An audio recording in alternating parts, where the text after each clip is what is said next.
Hi, everyone. My name is Larry Rolla, and welcome to Against All Odds podcast. Before his passing in 2017, my friend and actor Frank Vincent and I talked about doing a podcast to promote the book Against All Odds. It's a book based on my life story. Frank, along with writing the foreword for the book, was also going to be my co-host for the podcast. So I'd like to start off with Frank's words. The words he planned to start with. Here, Jimmy, you read them. Hi, everyone. This podcast is about Larry's ride through the tainted world of horse racing, a world riddled with greed, corruption, and the mob. After much success early in his career, he found himself addicted to gambling, women, and the nightlife, and the mob, a life and a lifestyle he couldn't afford, but for many reasons couldn't give up. He soon found himself leading three exciting but explosive lives.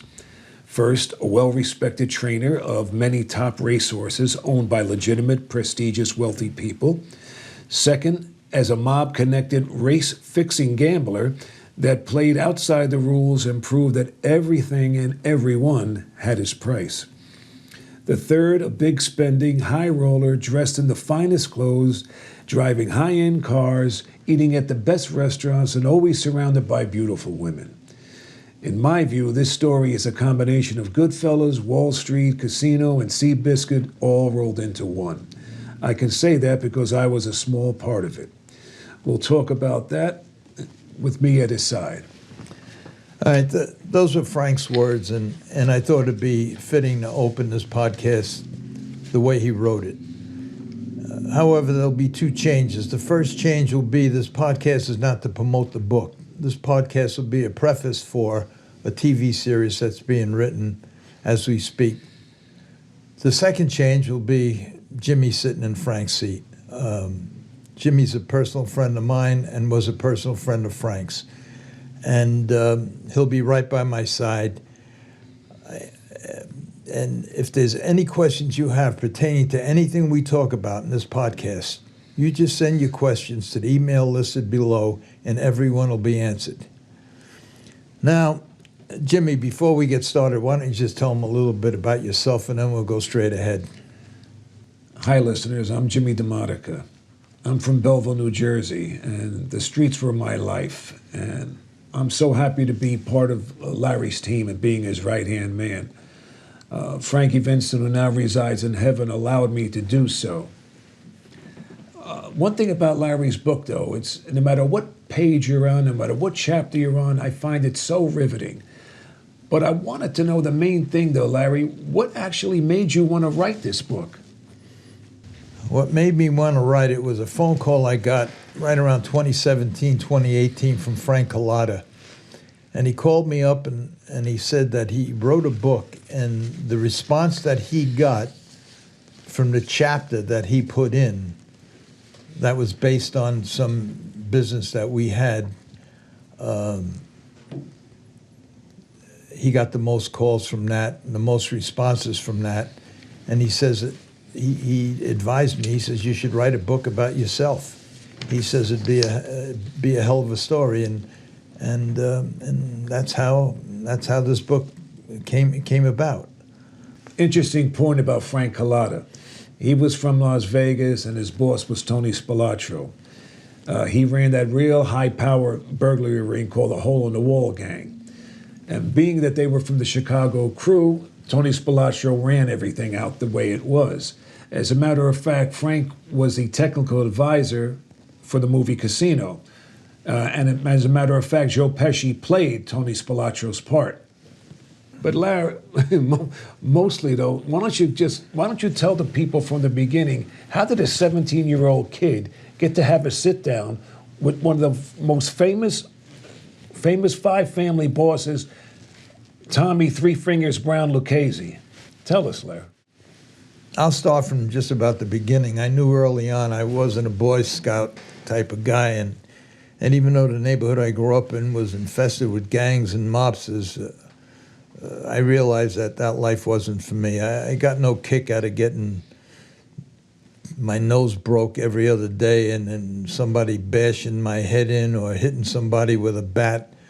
I just didn't want that. And what I wanted was listening to music, girls, and fast cars. The only problem with that was the bankroll. And that was the beginning of me crossing lines that I shouldn't have crossed.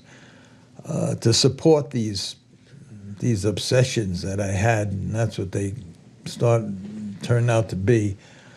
I had to do what I had to do, and that meant robbing gas stations and robbing whatever whatever I had to rob to support my habits, and it got me into a lot of trouble. And despite the efforts of my mother, that was probably the only thing she failed at, was trying to put me on the right track. I wasn't a bad kid. I wasn't a mean kid. I just wanted to do what I wanted to do when I wanted to do it. And after all the juvenile stuff and getting thrown out of school and going through all of that stupid stuff, I became basically a thief. But I built stock cars and dragsters and roadsters, and on Friday night I would race my stock car at Freeport, and Sunday I'd race my roadster and dragster at West Hampton, and I loved it. That's what I lived for. That became my passion, more so even than girls. The only thing that topped that was probably the music. The music, I just grew up with it because of my father, and that was a close second. One day, I blew the engine in the dragster, and I needed a new engine. It cost maybe $500, $600, $700. So I was looking for a place to rob, because normally whenever I rob a gas station, I get $30, $40, $50. But there was a new gas station that opened up on Astoria Boulevard and 112th Street. And the guy just bought it, and he bought all brand new transmission jacks, because in them years, automatic transmissions were starting to be put in many cars, and they weighed like 300-400 pounds, so they had special jacks built for them. And they were gorgeous. They were all big and heavy and red and expensive. And when I saw this guy, he bought all new jacks, had a grand opening, all brand new tires and everything else. Well, the next day I robbed a box truck, and I had to get a friend of mine. It was the only time in my life I ever took in a partner. And the only reason I took in a partner was because I couldn't lift them jacks myself. And I robbed a box truck. We broke in and loaded the truck with all the jacks and the tires and everything. And my friend, Joe, who helped me, knew a guy out in Long Island that would buy the stuff we robbed. And that's what we did. We sold it. We got about $3,000. We whacked it up, and that was the end of that. About 3 months later, there was a knock on my door, and it was Detective Sands from 114 Precinct. And they took me down to the precinct and sat me down. And he put a piece of paper in front of me. He says, sign it. And I says, what is it? He says, it's a confession. He says, we got everything that you robbed. We know everything about it. Let's not go through it. Just sign your name. And I says, I ain't signing nothing. And he walked from around the desk, and he smacked me in the face. That was your first meeting. And when he hit me, like a stupid kid I hit him back. I hit him in the belly. And the other two detectives in the room immediately handcuffed me to the back of the chair, and Detective Sands went and got one of them big law books and pounded me on the head 4 or 5 times. I was half unconscious. Blood was running out of my nose, my eyes, my ears. And then they uncuffed me. He says, sign it. And I says, I'm not signing nothing. He hit me again. I fell on the floor. And they they kicked me, and I crawled into the corner and got myself into a fetal position, and they got that long pole that they pull the windows up with, and they started jabbing me in the ribs and jumping on my ankles, and then I guess I passed out. I woke up in the Tombs downstairs at the the basement of the precinct, 114. They had 3 cells downstairs, and they call them the Tombs. They were tombs. They were 3 jail cells with a piece of wood bolted to the wall to sit on or lay on. And they had about a foot of water on the floor, and they had rats there as big as dogs. And they left me down there for 2-3 days, and Monday morning they took me in a paddy wagon to, I think it was Queens Boulevard Courthouse. And they put me in a hold'em cell there. That was the first thing they fed me. They gave me a bologna sandwich with 1 piece of white bread and 1 piece of raisin bread, and that was it. And they brought me into the courthouse, and my mother was there, and they got me out on bail. And when I walked outside, I said, "Ma, you got to take me to the hospital. I'm having trouble breathing. The pain is just bad." And she says, "I'm taking you where I should have taken you a couple of years ago." And she took me to her boss. Her boss was Tommy Lucchese. He was one of the founding members of the La Cosa Nostra, and pretty powerful guy. And he basically controlled all of New York at that time, and my mother ran all his dress factories. And she brought me up there, covered with blood, a mess, blood all over dried up blood in my ears. And he says to my mother, "Bessie, leave the room. I want to talk to him alone." And all he said to me was, "Your mother's a good lady, and she's a good friend of, and you're breaking her heart with all your nickel and dime bullshit. And I want you to go home, and I want you to think about what I said. And if you want to straighten your life out, I'll help you in every way that I can, in any way that I can.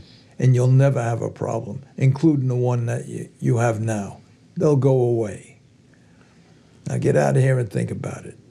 And just remember, your mother is my friend." And I left. And when I left, Tell them when the horses came into the shop. well, they didn't come in. They didn't come in just yet, because I tried to join the Marines. I didn't know what to do. So they was right at the beginning of the Flushing Bridge in Flushing. There was a recruiting office. I went in the Marines. And I was covered with blood and everything. And I told my mother, I said, "Stop there." On the way home, so she stopped, and I got out, and the guy looked at me, and I said, "I want to join the Marines." He says, "I think you better come back, son." That's what he said. And so my mother wound up taking me to the hospital, Booth Memorial Hospital. And I had 4 or 5 broken ribs. My ankle was broke. I had a concussion. And I was a mess. But after a few days, I got out of there, and I went to get a job, a legitimate job, because what Lucchese told me was true. I never even thought about it. I just was one of them kids that wanted to do what I wanted to do when I wanted to do it, and I didn't listen to nobody. And I certainly wasn't going to listen to anybody if I didn't listen to my own mother. And I was just a handful. But to me, I was a jerk. That's what I was. So I wanted to get a job in a gas station so I could park my cars there, because I wanted to race. I loved racing. And so I went. I knew the perfect place. It was a place on. It was open 24 hours. The only gas station open 24 hours. Because it was right on Northern Boulevard, which was the main thing, right off Grand Central Parkway, and it went right into Manhattan. At the end of that was so I went there, and they were always looking for night help. And the reason they were always looking for night help, because everybody quit, because the place kept getting robbed. And the guy told me, he says, "Yeah, I'll give you a job, but I have to tell you that you got to be careful. the area is not a good area, and we get robbed every once in a while. And I says, that's no problem if you allow me to park my cars here and work on them during the night hours that I work. And he said, you can park them here, you can use the lift, you could use my tools. It was like perfect. And I wasn't worried about getting robbed because I was the guy that was robbing the gas station. So none of that bothered me.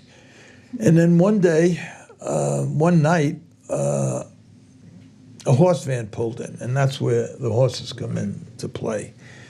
And the guy says, fill it up, and can I get a bucket of water? So I went and got him a bucket of water, and I handed it to him. He was up in the truck, and he was they were 3 horses in the truck. And I asked him, I says, what are you doing with them horses? He says, I'm going to Yonkers Raceway. I raced them. And we started a conversation. I says, well, I race cars. And I says, there's my cars. And he says, well, interesting. And I showed him the dragster, the roadster. I had a 32 Ford Roadster with a 55 Chevy engine in it and a Thunderbird transmission. And I used to win the B Roadster class every... It's trophies, no money. It was just... And that's exactly what I told him.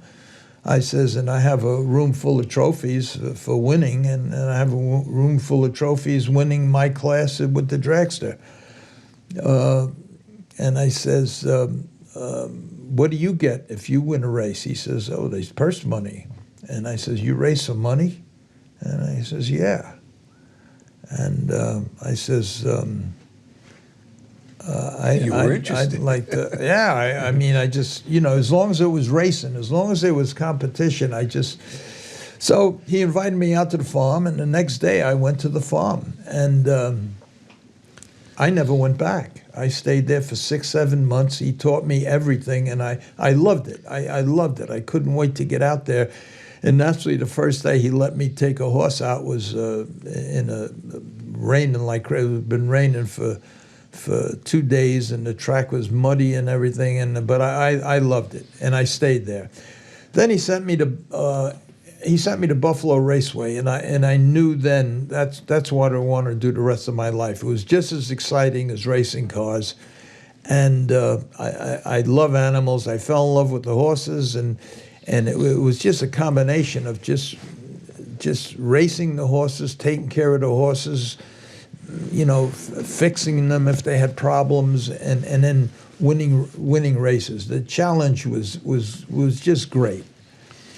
And so I went to Buffalo, and when I got up to Buffalo, naturally, Mike he gave me 3 horses to go up there with. He put $20 in my pocket, and he said, I'll be up there in a day or 2. And I said, all right. So we go up there. By the time we got to the stable gate, there were 3-4 feet of snow on the ground, typical Buffalo. And I managed to get the truck up to the barn and unloaded, set everything up. And at the end of the barn, naturally they put me in the low rent district. The barn had it was I think 40 horse stall, 40 stalls at the barn, and they had one seemed like a 40-watt bulb, one bulb for the whole barn. But down at the end of the barn, I spotted a little old, looked like a old black guy just sitting on a bale of hay, straw. And after I set everything up, I walked down there and I said, "Hi, my name's Larry," and he says, "I'm Odell." I says, "Are you okay?" He says, "No, I'm not okay." I says, he was burning up. He had the chills. He had blankets over him. I says, "Well, why don't you go in the room? No, we have a tack room here. I was assigned to this tack room." He says, "Yeah, we share this tack room, but there's no heat in the tack room. It's warmer out here with the horses." So it was just a bad situation. The guy was maybe 65 years old. He was burning up with fever.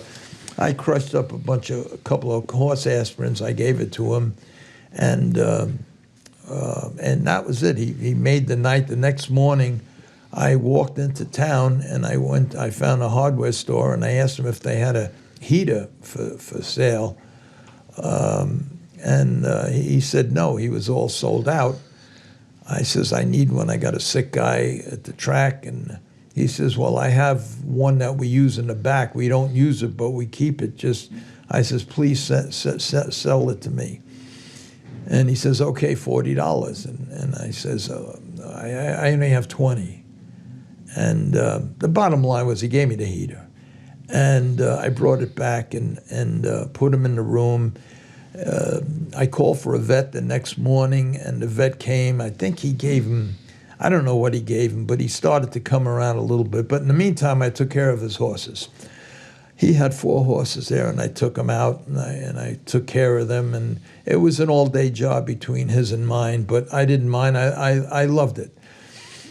After about a week, his owners, the snow kind of cleared a little bit, and his owners were the first ones to come. My owners, Mike Foley, the guy who took me out to the farm and taught me everything, he still didn't show up yet. And but you know, when you get in that position, you get very creative. I wind up the first couple of days, I wind up eating bran mashes with the horses, and I crimped some oats and put them in hot water, and that's what I was eating. After that, after 2 or 3 days, that didn't do the job.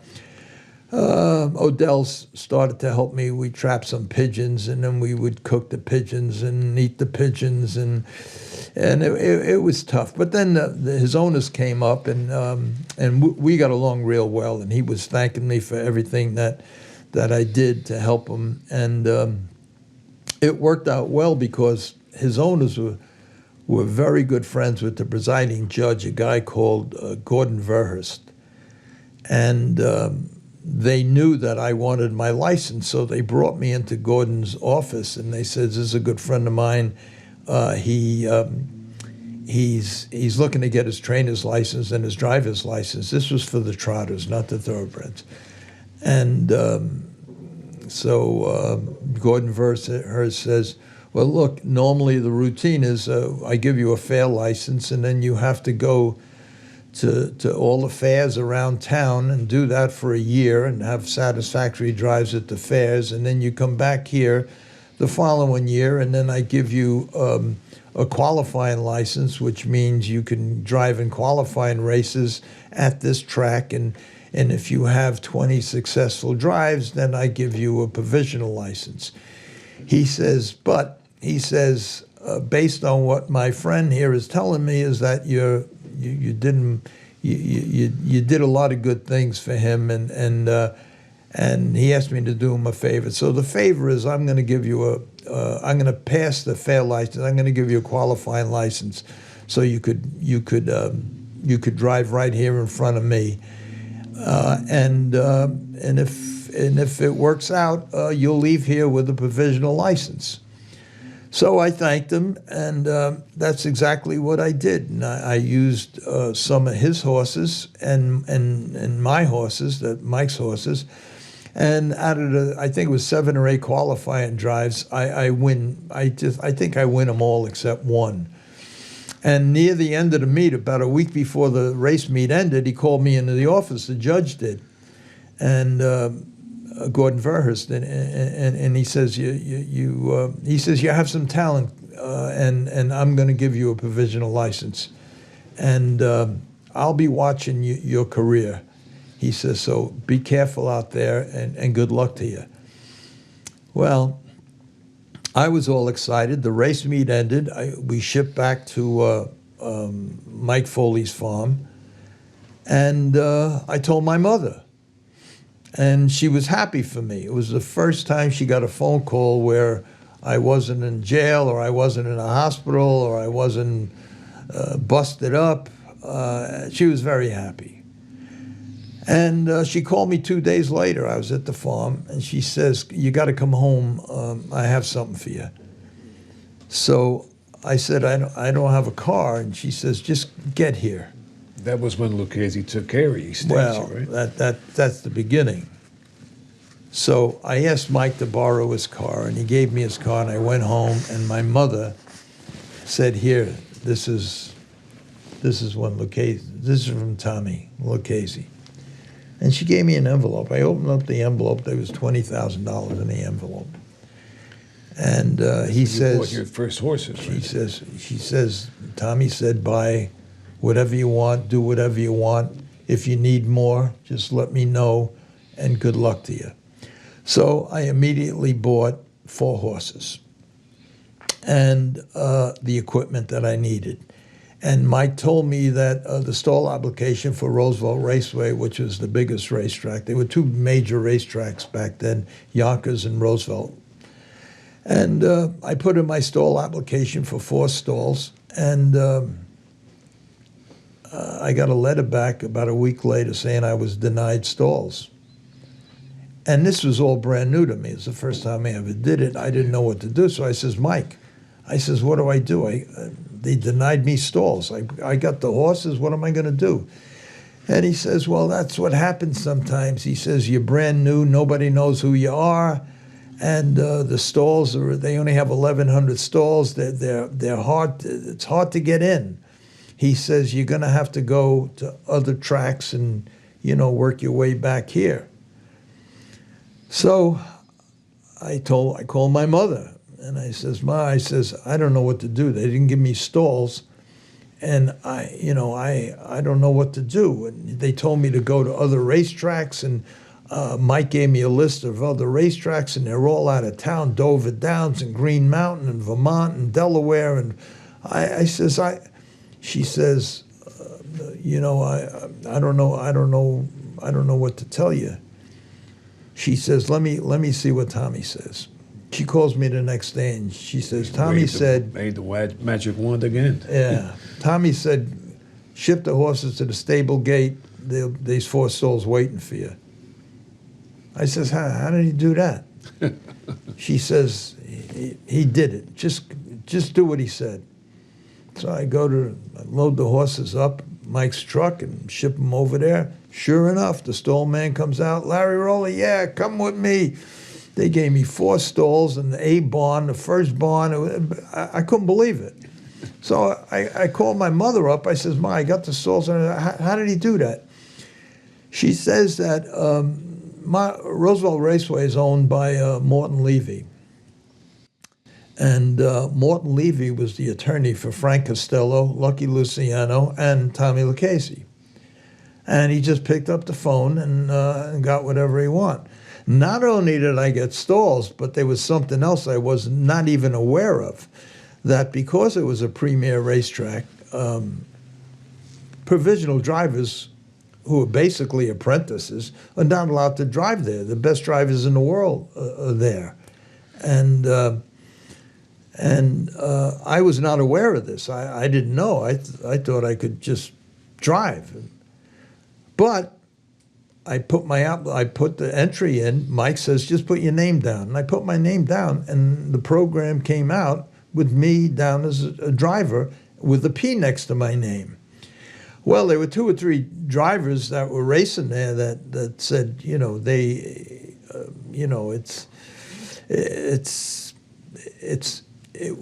they weren't happy because they were all professionals and they paid their dues and they've been doing this a long time, and up comes this young kid. They don't know if I'm capable or not. And, we're racing, winning. You go 30, 40 miles an hour into that first turn and you're inches apart. And in front of you, a foot in front of you is a 1,200-pound animal. And 1 inch on your left is another horse, and 1 inch on your right, and behind you in front. It's so I can understand it, but they let me drive. The judges overruled anything, and they just changed the rules for me because of Tommy Lucchese. And it turned out pretty good because out of the first 7 or 8 drives, I just can't remember, and it's not in the. I think I won 6 or 7 of them. And I think I got beat 2 times. I finished second in both races by no. So now they had a couple of reporters come in the paddock, and they did a full page write-up in the newspaper. And they interviewed 3 of the top drivers there, which was Billy Houghton, Stanley Dancer, and George Schulte. And Schulte was funny. He says, I don't know who this kid is. All I know is you can't give him an inch in a close horse race. And that was because the night before, we were head and head down the stretch. and I wound up beating them by an inch. And Stanley Dancer and Houghton, they just gave me, they were really nice. Well, the phone started ringing, and all of a sudden I went from a nobody to a superstar. Everybody was talking about me, and the phone calls, the people were wanting me to take their horses, and I needed Mike. I says, Mike, what do I do? I got 4 stalls. What do I do? There's no more than stalls on the grounds. He says, just take it easy, be careful. He says, the application for Yonkers, this meet will be over in another 3-4 weeks. The application for Yonkers is coming out. Take whatever horses they want to give you. Take whatever money they want to give you to buy horses. And when I'll help you fill out your application for Yonkers, and you'll get whatever you need because of your success here. And that's what happened. So now I go to Yonkers. I think I have 10 or 11 horses, I think it was. And I committed my first mortal sin in the horse business. There were plenty before, but this was the first one in the horse business. And I went into the race secretary and I said, I have a horse. I claimed him at Roosevelt for $2,500 from Carmine Avitello. And I win 3 races in a row with him over there. And I don't want to lose him. In the claiming race is a race where once you enter the horse, any owner that's licensed can claim him. And I didn't want to lose him, so I said, could you please, I don't want to race him and claim his, can you classify him for me? And the race secretary was very nice, and he says to me, he says, look, young man, he says, I can classify him, he says, but because of his age, he says, I have to put him in the lowest class I could put him in is B3. Well, that's like 4 or 5 classes higher than I've been racing in the claiming races. And he says they're much tougher horses. And he says, I don't think it's a wise move. And I says, well, let me give it a shot. I just don't want to lose the horse. And I know I'm doing the wrong thing, but let me give it a shot. And he said, okay. So he classifies in B3. I get in the race. And now I'm the hot shot. I'm the new kid on the block. I'm the hot shot. I'm winning all these races. I just got a big write-up in the newspaper. And good looking. And well, that don't mean nothing once you're on the racetrack. And I was real. It was something I never experienced before. I mean, you win a race with the cars and everything else, and even the races I won. But it was starting to get to the point where they were putting me on a pedestal that it was something. So anyway, the race goes off, and I'm sitting third. Now I'm sitting third, and we're going to the half. It's a half-mile track, so you go around twice. And at the half, I'm sitting third, and behind me, the horse right behind me pulls out. He gave me time if I wanted to come out, but I didn't want to pull out. I would have had to go head and head with the lead horse, and they were much better horses than me on paper. And although I got this horse a lot sounder, he had a couple of quarter cracks when I got him, and I patched them, and that's a whole other story. But I got him sounder, and he just become a different horse. But I didn't want to abuse him, so I just sat in hoping I'd get out down the stretch. Well, at the top of the stretch, there were 2 tiers. There were 4 horses on the rail, 4 horses on the outside, and I was sitting third on the rail, hopelessly locked in with a ton of horse, climbing over horses, and down the stretch, the same thing, not an inch nowhere. And I finished crossing the wire with my horses climbing over the winner. Right, I remember. And I get back, I finished third. I get back to the paddock, and the paddock judge, Larry Roller to the paddock judge. I go to the paddock judge and says, the presiding judge wants to see you 9 o'clock tomorrow morning. The headaches. So I had no idea why, and I go to the paddock judge. I go to the judge the next morning at 9 o'clock, and he says, you got 24 hours to get off the grounds. I says, where am I going? I don't know where you're going, but you're not staying here. Get your horse off the grounds. You got 24 hours. I says, why? Because Mr. Tannenbaum, who owns the racetrack, says you got 24 hours to get off the grounds. Now leave my office. I leave the office, and I call my mother. I says, Ma, I have to get off the grounds. Why? I don't know. She says, I says, could you ask Tommy Lucchese, your boss, to try to do something? That's what he was sick. And he says, She says, I can't ask him. He's in the hospital with a brain tumor. I can't bother him. So I asked Mike Foley. I says, Mike, why did this happen? And he says, I don't know. But Tannenbaum owns the racetrack, and he has the right to throw anybody out he wants. So I says, okay. So for the next 3-4 years, I went to all these Mickey Mouse racetracks around the country. And after about maybe 6 months, I used up all whatever money I had. And then there was another problem that I was going to all these cheaper racetracks, and the horses that I had were a much better caliber than the horses that were at the smaller racetracks, and they didn't even write races for them. So all I did basically was stable them there, and couldn't race them, couldn't earn any money, and it was just terrible. I went from track to track to track, couldn't race any horses. Back to pigeons. And all it was back to pigeons, and it was just very, very, very, very difficult. And 2 or 3 years into that, I was hoping that Tommy Lucchese would come out, but the windup was he died. He wound up dying in 1967 of a malignant brain tumor, and that was the end. That was the end of that. That was the end of me, and I didn't know what to do.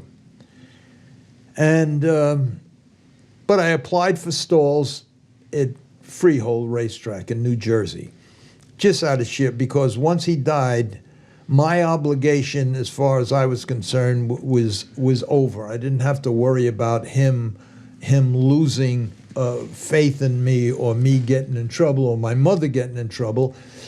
And every time you tried to give him money, he never would take it. He would, yeah. Well, I tried to give him money before. It's the first money I won at Roosevelt Raceway before the meet. I drove in. I drove in to I told my mother I wanted to see him and I wanted to thank him, and I did. And I went there with $10,000 of the purse money that I was winning, and I went in to thank him, and I tried to give him $10,000, and he just says, please, just keep it. Just keep doing good. If you need something else, you just call me. Just behave. Your mother's very proud, and I'm happy for you. He wouldn't take it. So anyway, I raced at Freehold. I put an application in for Freehold, and it was a miracle. It was good. It was 5 years since I got thrown out of Yonkers, and Yonkers Racetrack is in New York. So usually all the racetracks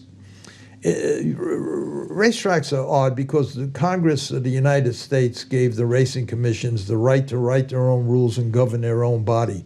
So it's almost like a whole separate government and everything else.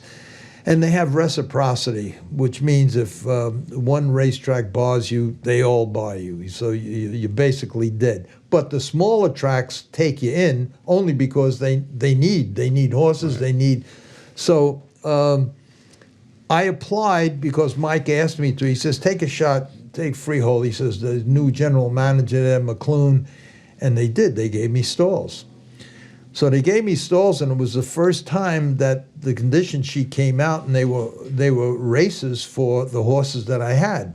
Now, all during this time, I kept these horses in training and this, and they were fresh and they were good because they were very lightly raced. They were sound and just, they were just good. So anyway, I get the stalls, I go to Freehold Raceway, and I call up a friend of mine. And I says, Tommy, I says, do me a favor. I says, get as much money as you could go to Freehold Raceway and bet on my horse in the 5th race, I think it was. And he says, "You sure?" He says, "Because I'm going to have to borrow the money." I said, "Just borrow as much as you can borrow and just go bet the horse." And that's what he did. And then I won. I won the race by 10 lengths. And it was a great feeling. After the race, I go into the grandstand and meet with Tommy. And who's he with? Cabert, your friend, your father's friend. So the reason he brought Cabert was because he borrowed the money from Cabert. So I imagine if I didn't win, I probably wouldn't even be here. Yeah, but what a footnote. I'd have a problem. But I did win, and I met Cabert, and he was really nice to me. The next day, I heard a lot of stories about him that was scary. I mean, you meet a guy that Well, God rest his soul, but there's a footnote to that. When Cabert was young, and you'll see pictures of that you have in the book, my father was the one that brought him on his first escapade of breaking the law. They were dear friends growing up, but that's a whole other 10 chapters. But well, anyway, I heard the stories that I heard was that I don't know who brought him in, your father or whoever, but they said, "This guy, what are you doing with Cabert? He killed 17 guys. What are you doing with him? Stay away from him." And I says, I have nothing to do with him. doesn't make him a bad guy. No, it don't make him a bad guy. But at that point in my life, you got to understand that up to that point, there was a bad guy. Tommy Lucchese was considered number one enemy, number one mafia guy, controlled everything, was a mob guy and everything else. That guy that the government considered a bad guy, that guy was the guy that put me on the right track. That guy was the guy that made me make my mother proud. That guy. The guy who destroyed it all was Marty Tannenbaum, the white-collar guy that was supposed to be legit, had racing, owned racetracks and everything else. He was the creep that for no reason destroyed everything that Tommy Lucchese turned me into. And that's the problem that I have. I have a problem. I don't want to hurt anybody on purpose, but I have a problem turning the other cheek if I'm right and you're wrong. And that ain't ever going to happen. And that's the problem I have with Marty Tannenbaum. And as we go on, I'm going to tell you what happened. And I'm going to tell you it's going to be very, very, very interesting. And that's it. And I think we said enough for this first podcast.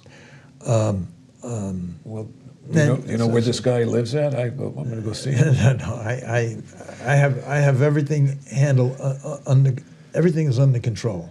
I know where to go. You have to remember that when I was a kid, it's because I'm not in that life. Don't mean that I wasn't a part of that life. No, you're very capable. I knew everybody. I just knew that I didn't want to follow the leader. And I just like being alone. I like doing things alone. Do I know anybody? Right now, as we speak, I knew them all. But I had you did business it all, with them all. from sports I to did show it all business to everything. without being involved. Just friends. And as we go on with these stories, you're gonna see that even the top guys put me on a pedestal, and we're gonna get into all of that. So if I had a problem with anybody, which I did down the road 2 or 3 times, all I had to do was point my finger, and the problem is solved. Without Tommy Lucchese, because I learned one thing. Every decision I ever made, and I learned this when I was 14 years old, any decision I ever make and anything I ever do, I do it as if there's going to be a sit down after the fact. And everybody knows what a sit down is. If you win the sit down, you live, and if you lose the sit down, you die. That's one thing And I always tell. I always tell anybody that. If they come to me with a headache, I say, just make sure you're right. Make sure you're absolutely right. You never come with a half-baked story and with a problem. Make sure that you're always correct whenever you need a helping hand with something. Always so you're go gonna, there correct. the audience is gonna learn through the next 3 or 4 or 5 episodes of what I did, how I did it, why I did it, and who was involved. It's a heavyweight story, never told before. And if you didn't read the book, it's going to be very, very entertaining. And it involves the biggest names in the mob. It involves the biggest names in politics. It involves it's heavyweight stuff. Millions of dollars won and lost. Thousands of races that were fixed throughout the United States. How I did it, why I did it, and where I did it. So that's to come. That's enough for now, Jimmy. I'm tired. Larry, you got it.